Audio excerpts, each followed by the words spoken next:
The last thing I remember before the floor is the spreadsheet on my monitor. Column C, Q3 projections. A number that was slightly off and that I had been staring at for 6 minutes, trying to understand why. Then the pain.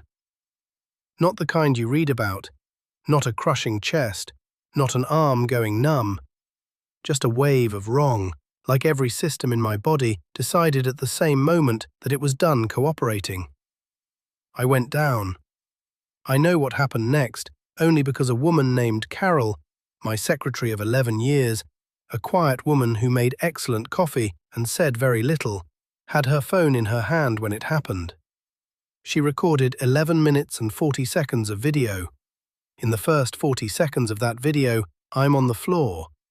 In the next 11 minutes, my business partner of 15 years, a man named Warren Holt, stands 8 feet away from me. He does not call 911. He does not come closer. What he does, what the video shows clearly with a timestamp in the corner, is take out his own phone and make a call. Not to emergency services. I know this because the paramedics told me later they received one call that afternoon. It came from Carol. She made it at the 11:42 mark of her recording, after Warren had left the room. By the time I woke up in the ICU, Warren had already sent a message to our board. Terrible afternoon. Did everything I could. Danny is in good hands. Everything he could. Carol had 11 minutes of video that said otherwise. My name is Daniel Mercer. I'm 52 years old, and I've spent the last 23 years building a logistics consulting firm in Chicago that now employs 140 people and handles supply chain operations for clients in 7 states. I did not build it alone.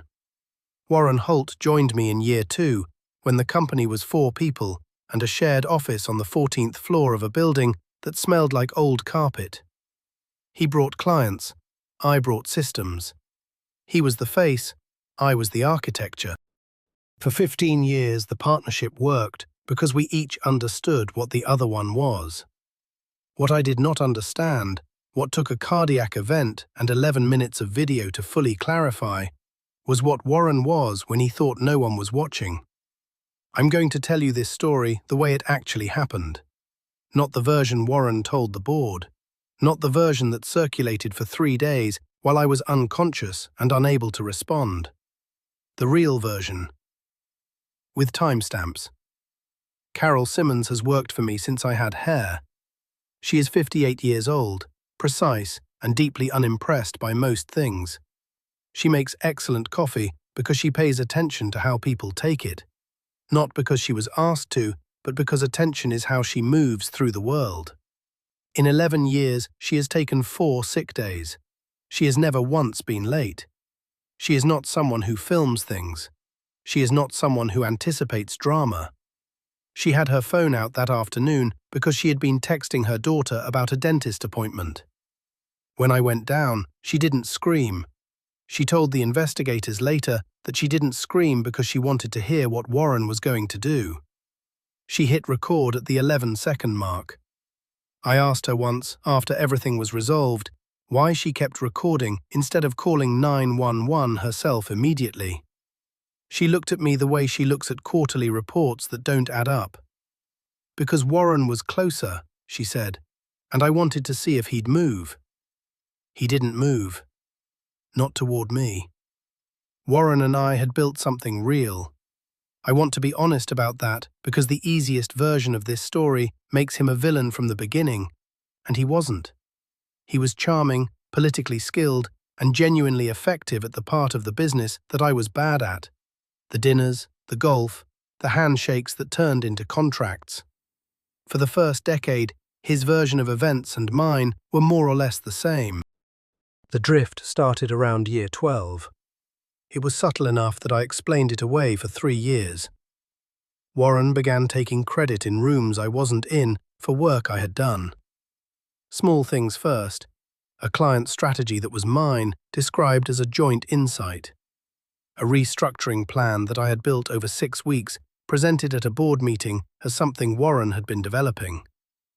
I raised it with him twice. Both times he was warm, apologetic, entirely convincing. Quote 2, quote, he said. Quote 3, quote. I told myself that was a reasonable division of labor, that it didn't matter who got the credit as long as the company worked. I was wrong about how much it would come to matter. The first real warning came 14 months before the cardiac event. We were negotiating a partnership with a distribution group in Indianapolis, a deal worth approximately $4 million annually to the firm. Warren was handling the relationship. I was building the operational framework. When the deal closed, the press release described Warren as the architect of the partnership. My name appeared once, in the 4th paragraph, as a company co-founder. I called Warren from the parking garage of our building at 8 p.m. The release went out, I said. I know, he said. Good news, right? My name is in the 4th paragraph. Pause, then warmly. Dan, you know how these things work. The client relationship is what gets written about. The operational work, that's yours. Everyone internal knows that. Everyone internal, not the clients, not the board, not the industry contacts who read the press release and formed their impression of who had built what. I said, all right, and hung up. I should not have said, all right. The second warning came 6 months later, when Warren quietly began scheduling board calls without telling me until the day before. Not excluding me, I was always invited. But the agenda was always his. The framing was always his. And by the time I arrived, I was responding to a narrative he had already established. I mentioned it to our CFO, a woman named Patricia, who listened and then said something I didn't fully hear at the time. Quote 10, quote, she said carefully. Quote 11, quote. I didn't ask what she meant. I went back to work. The third warning was 3 weeks before the cardiac event. Warren proposed restructuring the partnership agreement, a standard review, he said, given where the company was. He sent over a draft. I read it on a Tuesday evening at my kitchen table. The draft shifted majority operational authority to Warren in the event of either partner's incapacitation or extended absence. I called my attorney the next morning. He read it and said, quote 12. I told Warren I wanted to revise several sections. He said, of course, no rush, we'd go through it together the following month. The following month never came. 3 weeks later, I was on the floor of my office. I have seen the video. I watched it for the first time sitting in a hospital bed 8 days after the event, with my attorney on one side and Carol on the other. It is not dramatic in the way you might expect. There is no confrontation, no moment of visible decision.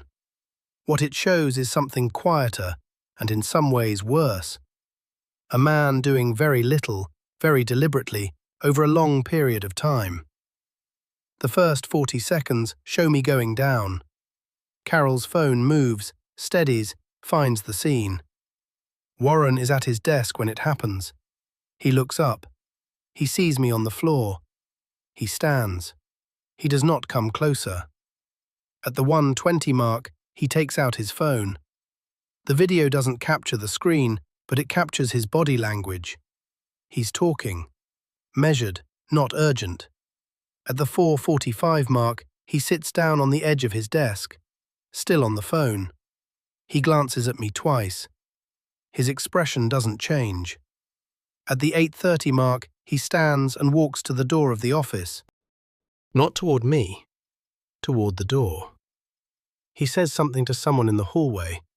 Then he comes back. At the 11:42 mark, Carol calls 911. At the 12:15 mark, Warren moves toward me for the first time. The paramedics arrived at 14:20.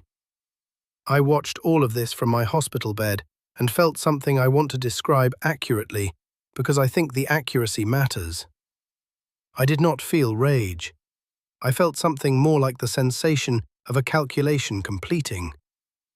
Like a number that had been slightly off for 3 years, finally resolving into what it had always been. Warren had made a decision in those 11 minutes. I don't know exactly what he was calculating, whether it was the partnership agreement, the operational authority clause, the board narrative he'd been building for months. I don't know what he said on that phone call.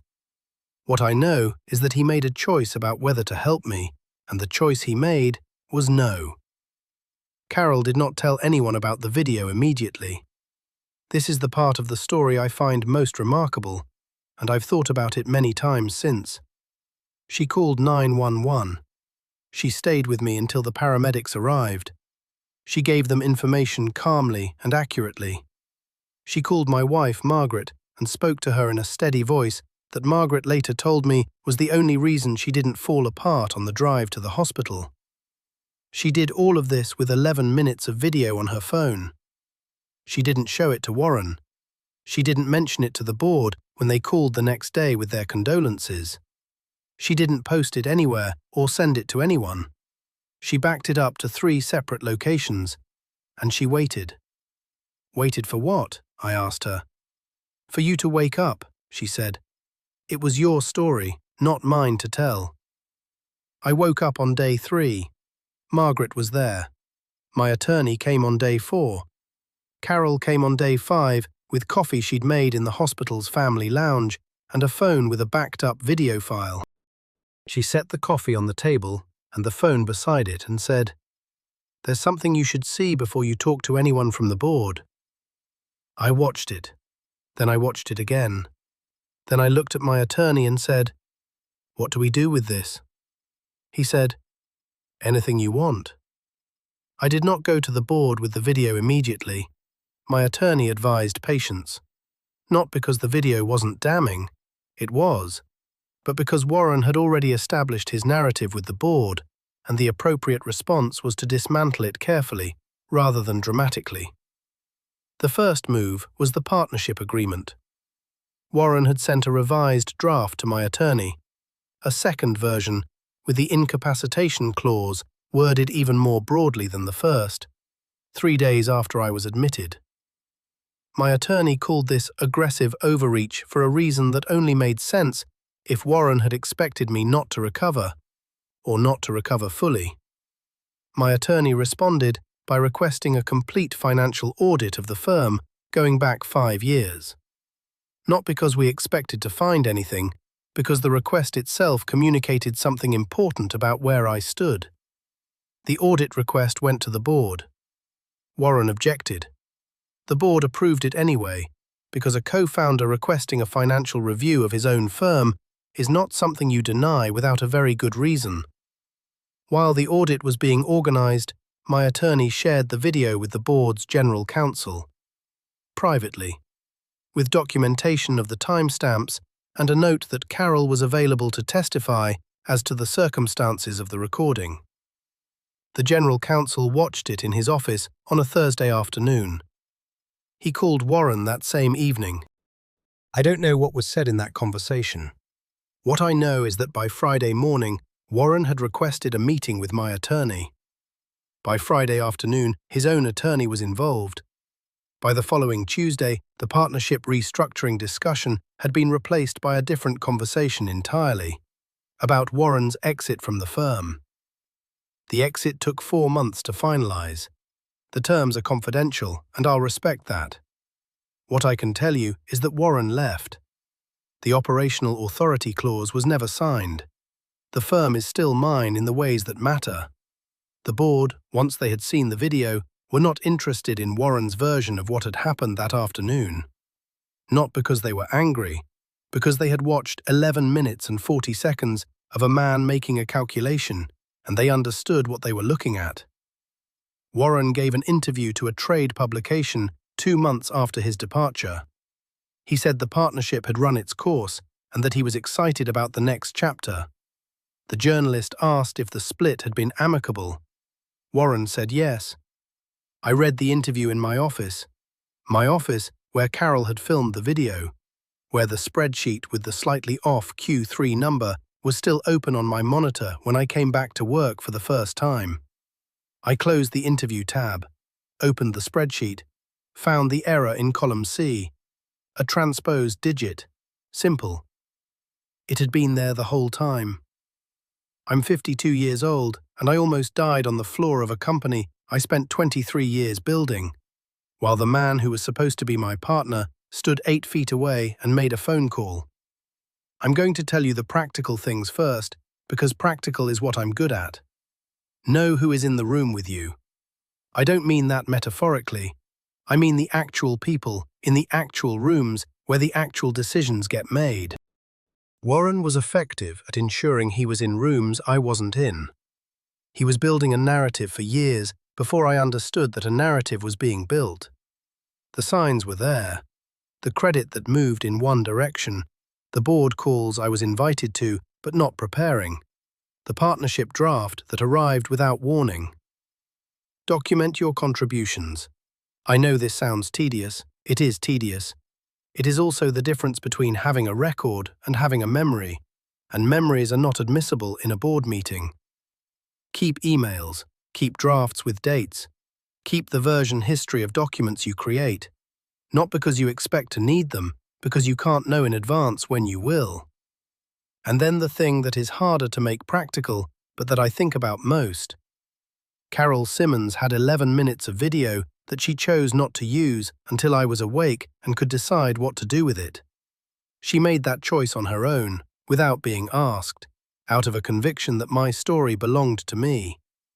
I have thought about what I did to earn that loyalty. The honest answer is that I'm not entirely sure. I know I paid her fairly. I know I listened when she spoke, which is not something everyone does. I know I asked about her daughter's dentist appointments and her sister's house renovation and the book she was reading. That's not a formula. That's just treating someone like they matter. And it turned out that someone who felt like she mattered was the person in the room when it counted. I'm back in the office 5 days a week. The Q3 projections are on track. Carol still makes the coffee. She has never once mentioned the video unless I brought it up first. That's who she is.